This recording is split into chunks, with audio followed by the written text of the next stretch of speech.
This channel does not promote any violent, harmful, or illegal activities. All content provided by this channel is meant for an educational purpose only.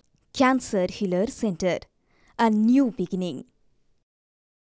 যত কাণ্ড ওই যাদবপুরে, তাই যাদবপুরে নিয়ে তপ্ত বঙ্গ রাজনীতি। আজ বিক্ষোভ মিছিলের ডাক দিয়েছে এসএফআই।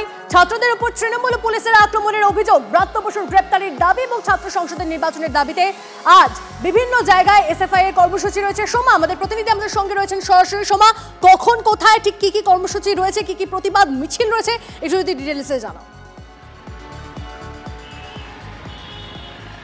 হ্যাঁ, দেখো, শিক্ষামন্ত্রী ব্রাত্য বসুকে গ্রেফতার করতে হবে এবং তার পদত্যাগের দাবি, এই দাবিতেই কিন্তু আমরা দেখছি যে একদিকে যেমন এসএফআই এর গতকাল ধর্মঘট ছিল, বিশ্ববিদ্যালয়গুলোতে তারা ধর্মঘট করেছে, তাদের বিক্ষোভ কর্মসূচি কিন্তু অব্যাহতই থাকবে।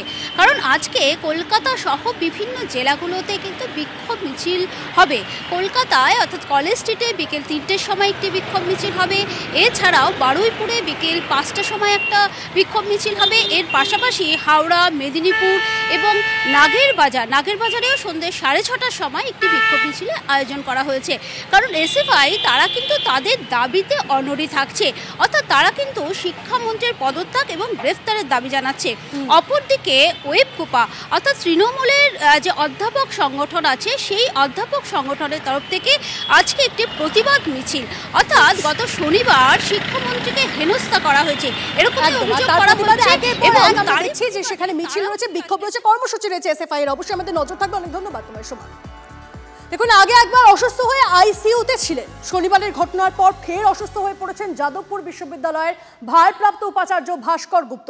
বেড়েছে রক্তচাপ, 10 দিন টানা বেড রেস্ট লিখে দিয়েছে চিকিৎসক। পরিষ্কার বলে দেওয়া হয়েছে কোনো রকম চিন্তা মাথায় নেওয়া যাবে না, কিন্তু এরপর তো ফের যেতে হবে বিশ্ববিদ্যালয়ে। যদিও ভাস্কর বাবুর স্ত্রীর স্পষ্ট কথা, তিনি আর কোনোভাবেই স্বামীকে পাঠাতে চান না ক্যাম্পাসে।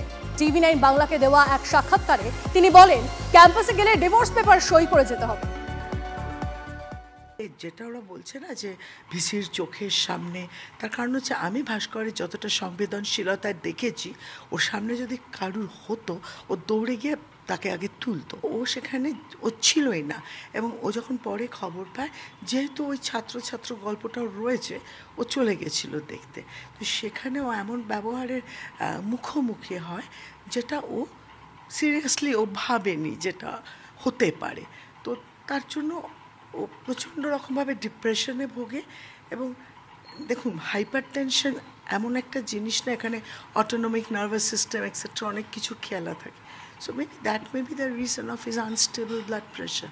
ডাক্তারবাবু পরিষ্কার বলে দিলেন 10 দিন বেড রেস্ট, 10 দিন তাহলে উনি ক্যাম্পাসে যেতে পারবেন না, কিন্তু উনি বলছেন ওনার মন পড়ে আছে ক্যাম্পাসে। আপনি অ্যালাউ করবেন যেতে? আমি কিছুতেই যেতে দেবো না। উনি যদি যান তাহলে ডিভোর্স পেপারটা যেন সাইন করে যায়, একদম। আমি কিছুতেই ওকে যেতে দেবো না।